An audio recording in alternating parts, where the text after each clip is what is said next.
Good morning, everyone. Welcome to Monday. Welcome to Monday Minutes. Huge week this week in terms of earnings.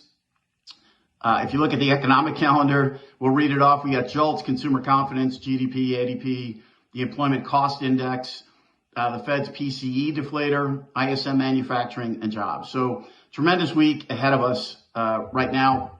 I think if you look at the macro picture, if you look at the dynamics in the U.S., in particular around tariffs, in particular around legislation, the budget bill, taxes, it really coalesces around the beginning of July. The 90-day pause, the tax bill, Independence Day, certainly the Fed too, as they enter their blackout period here.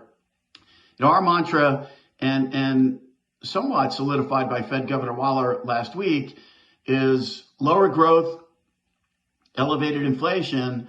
If the employment picture weakens, the Fed more than likely will pivot or have to make a choice where they want to be. We're not quite there yet, and we don't know the implications entirely when looking at the job market, but we do know the longer these dynamics linger, the greater the risk is here to the employment market, to layoffs. I mean, labor is 60% of fixed costs for most corporations. That's what will get hit over time if we remain in this stagnant environment. Now, having said that, we do remain cautiously optimistic. We think a lot of work is being done behind the scenes. There's talk of letters of intent in terms of some of these trade deals.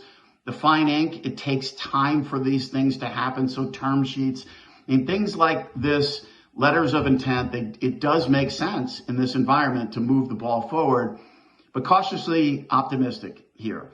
We do believe that we are past peak anxiety.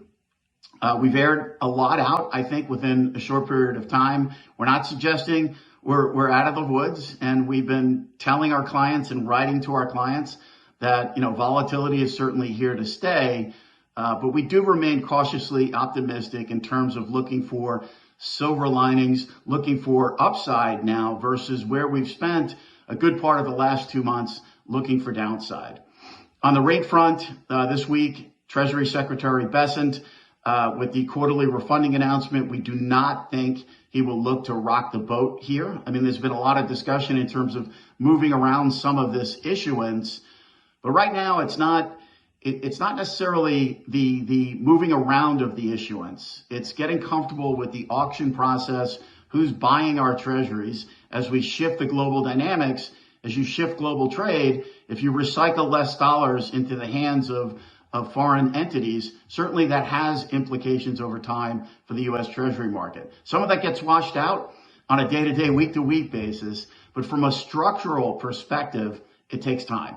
And that's where we're at. So we don't see much going on there this week in terms of changes. The data certainly is going to dictate, I think, where rates kind of move here on a short-term basis. We've had a nice pullback, a nice move back lower following the dislocations in April. The market does seem to trade a little bit cleaner. And from the Fed's perspective, we're going to hear more next week. Certainly, they are inclined here to wait.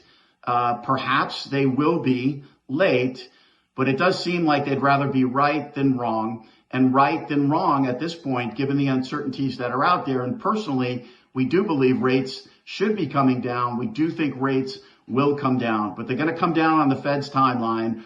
And like we said, we're coalescing in terms of tariffs, trade, in terms of tax bills, in terms of the Fed. We're coalescing to that early July time period. Wishing everyone a great week ahead. I'm Greg Faranello. I'm head of U.S. rates for AmeriVet Securities.